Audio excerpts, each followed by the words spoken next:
आतंकवादी हमले के बाद भारत और पाकिस्तान के बीच बढ़ते तनाव को लेकर मीडिया भी सवालों के घेरे में है, जहां सरकार ने ऐसे कई चैनल्स और सोशल मीडिया हैंडल पर शिकंजा कसा है जो ऐसी सामग्री देश और दुनिया के सामने रख रहे हैं जो देश के लिए बड़ा खतरा बन चुके हैं। इस बीच देश के बड़े राष्ट्रवादी पत्रकार सुधीर चौधरी ने बड़ा बयान दिया है। जब डीडी न्यूज जाने की खबरों को लेकर सुधीर चौधरी से सवाल किया गया तो उन्होंने जवाब देते हुए कहा कि यह सबसे अच्छा प्लेटफॉर्म होगा जहां मैं सही खबरों के साथ देश सेवा भी कर पाऊंगा।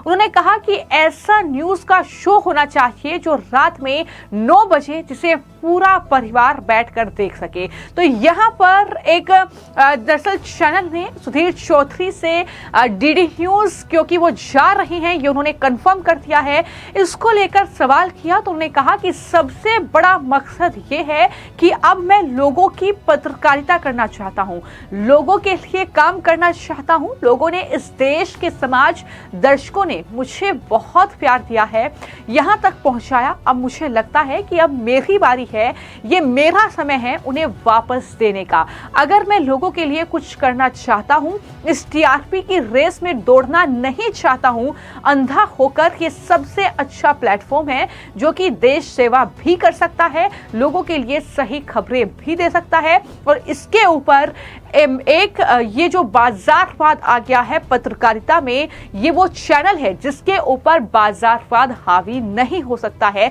ये बड़ी बातें सुधीर चौधरी ने डीडी न्यूज को ज्वाइन करने से पहले कही है। उन्होंने कहा कि ऐसा न्यूज का शो होना चाहिए रात में 9 बजे जिसे पूरा परिवार बैठ के देख सके। तो यहाँ पर लगातार सुधीर चौधरी को लेकर खबरें चल रही थी कि उन्होंने आज तक छोड़ दिया, ब्लैक एंड व्हाइट शो वहां पर वो कर रहे थे और उन्होंने इतना अच्छा शो चल रहा था वो छोड़ दिया। इससे पहले वो जी न्यूज में थे, तो कहीं ना कहीं तमाम ऐसे चैनल्स में उन्होंने काम किया है। एक अच्छी फैन फॉलोइंग वो रखते हैं, एक अच्छा कहीं ना कहीं कह सकते हैं कि पत्रकारिता करने का तरीका उनका है जिसे लोग काफी ज्यादा पसंद करते हैं। लेकिन वो आज तक क्यों छोड़ रहे हैं, ये सवाल लगातार बना हुआ था। फिर खबरें आई कि वो डीडी न्यूज में जा रहे हैं और अब उन्होंने खुद एक इंटरव्यू में ये कंफर्म कर दिया है कि वो डीडी न्यूज में जा रही हैं क्योंकि उन्हें राष्ट्र की सेवा करनी है और डीडी न्यूज ही एक ऐसा प्लेटफॉर्म उनके लिए बन सकता है जहां पर वो अच्छी खबरों के साथ राष्ट्र की सेवा भी करें। ये उनकी तरफ से बयान दिया गया है। लेकिन वहीं पर दूसरी तरफ पहलगाम आतंकवादी हमले के बीच जिस तरीके से कुछ मीडिया चैनल,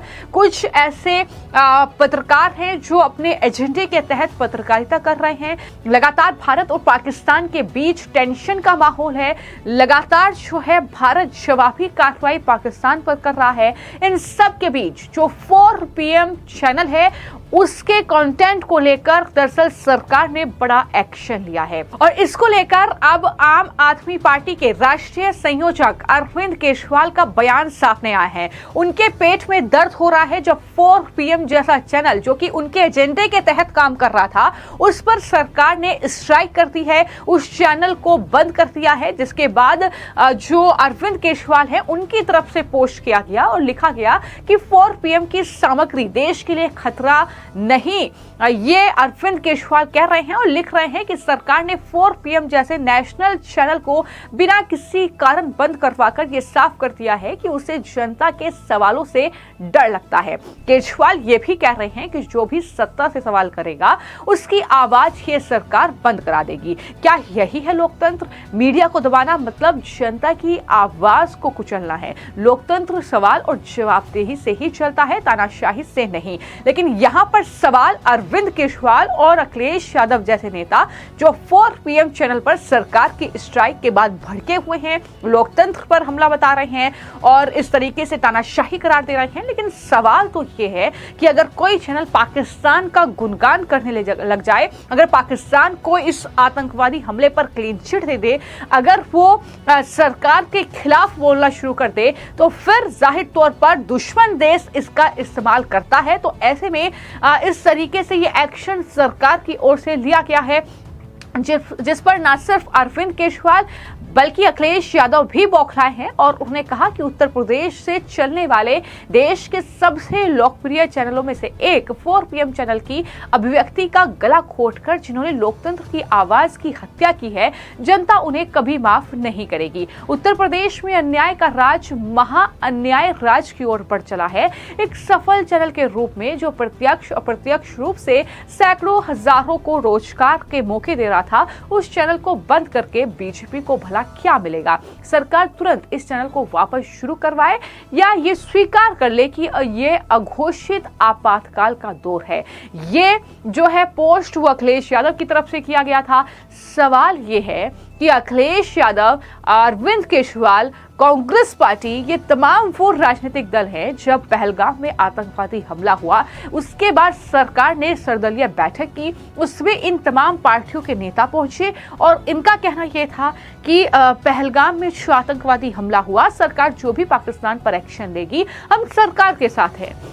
सरकार आतंकवाद से निपटने के लिए जो भी फैसला लेगी हम सरकार के साथ हैं। लेकिन दूसरी तरफ इनके एजेंडे के तहत जिस पर उनको राजनीति चमकानी है, उसके तहत जो काम कर रहे हैं चैनल, अगर उन पर इस तरीके की स्ट्राइक होती है, जो देश विरोधी कंटेंट परोस रहे हैं उन पर अगर स्ट्राइक होती है, तो इन लोगों के पेट में दर्द होता है और वो तस्वीर साफ तौर पर देखने को मिल रही है। पर साफ तौर पर यह दिख रहा है कि किस तरीके से अखिलेश यादव या अरविंद केजरीवाल ये देखकर पत्रकारिता को लेकर भी सवाल करते हैं कि कौन उसके पक्ष में बोलता है, कौन उनके पक्ष में नहीं बोलता है। क्योंकि हमने ऐसी भी कई प्रेस कॉन्फ्रेंस देखी हैं, ऐसे भी कई मौके देखे हैं जब अखिलेश यादव अरविंद केजरीवाल से पत्रकार सवाल करते हैं और वो पत्रकारों पर ही चिल्ला जाते हैं, उनका अपमान करते हैं, उन्हें इस तरीके से उनके साथ बिहेव किया जाता है। वो तस्वीर भी हमने देखी है। लेकिन आज क्योंकि उनके राजनीतिक एजेंडे के तहत काम करने वाले चैनल पर सरकार ने स्ट्राइक की है, तो इस तरीके से